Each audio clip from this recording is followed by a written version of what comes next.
What's up guys, welcome back to another video. In this video, I will show you how to send or deposit funds from Binance to Pocket Option. So you might be looking for a way to send or deposit funds here from your Binance account into Pocket Option. Well, this one is actually fairly easy.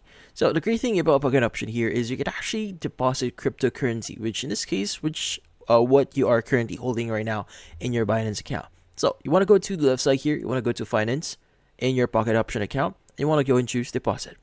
Now, in the deposit window here, what we need to do is we want to go and just choose the cryptocurrency that you may want to transfer. So there are a lot of in here. So like, for example, you have Bitcoin, Ethereum, Tether here, or USDT, or in this case, a lot of other cryptocurrencies here. Now, they have the corresponding network here, so make sure to take that in mind. So in our case, maybe you want to deposit Ethereum, ETH, or ERC20. Let's go and choose this one. Now from here, it's going to ask us how much we want to deposit. So minimum amount is going to be around 100. So let's go and choose I have a promo code here if you have any promo codes. But let's go and click on continue and pay here.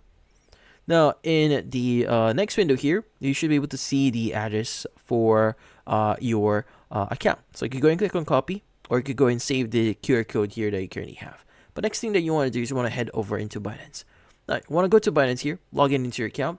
And you want to go and choose your wallet at the top right here, and you want to go to spot. Now, under spot, what we need to do is we want to go and choose the option here that says withdraw. And from here, you want to go and search your coin. Now, since we chosen ETH here, which use the ERC20 network, we want to go and choose the address. Also, the network here, make sure you are using the correct one. Again, ERC20, depending on what you've chosen before. And here, just enter the address. And you can just specify the amount that you want to withdraw here. But once you've done that, click on withdraw here, confirm a few things, and you should be able to make the transfer. But in this case, that's about it. So if you found this video helpful, don't forget to leave a like or maybe subscribe to our channel. Thank you for watching.